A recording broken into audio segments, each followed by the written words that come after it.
السلام علیکم ناظرین، آپ دیکھ رہے ہیں سوشل افیئر پاکستان، اور آج جس موضوع پہ میں مطلب کشائی کرنے جا رہا ہوں، جس ہستی کو میں خراج عقیدت پیش کرنے جا رہا ہوں، ان کا نام ہے حضرت سیدنا عمر فاروق رضی اللہ تعالی عنہ۔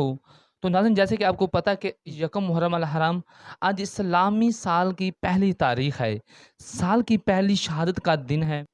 مراد قلب رسول داماد علی المرتضیٰ فاتح بیت المقدس حاکم عناصر و اربا شہید ممبر و محراب رسول انتخاب رب العالمین وزیر پیغمبر خلیفہ دوم وکیل ام المومنین فاتح کیسر و کسرا میدان عدالت نیر تابہ فاروق اعظم سیدنا عمر فاروق رضی اللہ تعالی عنہ کی شہادت کا دن ہے۔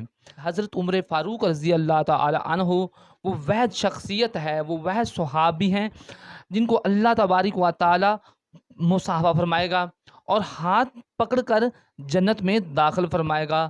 حضرت عمر فاروق رضی اللہ تعالی عنہ وہ شخصیت ہیں، وہ صحابی ہیں جنہوں نے لوگوں کو نماز تراویح پر جمع کیا، لوگوں کی حالات کے لیے راتوں کو گشت کیا، بے جا مذمت کرنے والوں پر حد نافذ کی۔ اور حضرت عمر فاروق رضی اللہ تعالی عنہ وہ شخصیت ہے جنہوں نے شرابی پر 80 کوڑے برسائے۔ نماز جنازہ میں 4 تکبیروں کا حضرت عمر فاروق رضی اللہ تعالی عنہ نے حکم دیا۔ اور حضرت عمر فاروق رضی اللہ تعالی عنہ وہ صحابی ہیں جنہوں نے دفاتر اور وزارتیں مقرر کی۔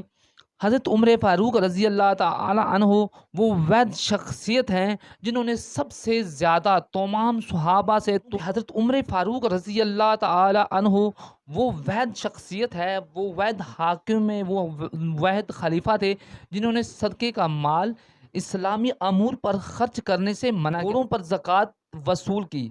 جیسے کہ آج ہمارے پاس کتنا مال ہے، کتنی مال و دولت ہے، ہمارے پاس گاڑیاں، گھوڑے، جانور، زمینیں، جائیدادیں، بنگلے، نہ جانے کتنا کچھ ہے، اور جن پر زکوٰۃ دینے سے ہم کتراتے ہیں بلکہ زکوٰۃ دینے کا نام تک نہیں لیتے۔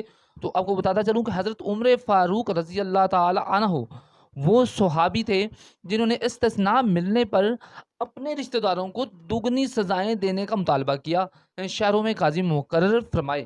اور حضرت عمر فاروق ہی وہ خلیفہ ہیں، وہ حکمران تھے جنہوں نے مقام ابراہیم کا تعین کیا، اور آج بھی مقام ابراہیم وہیں اپنی جگہ پر قائم اور موجود ہے۔ تو ناظرین، اگر میں حضرت عمر فاروق رضی اللہ تعالی عنہ کی شان بیان کرتا جاؤں تو نہ جانے میرے پاس الفاظ ختم ہو جائیں۔ آپ ہمیں دیکھ رہے تھے سوشل فیئر پاکستان نیوز پر، ہمیں اپنی دعاؤں میں یاد رکھیے گا۔ اللہ حافظ۔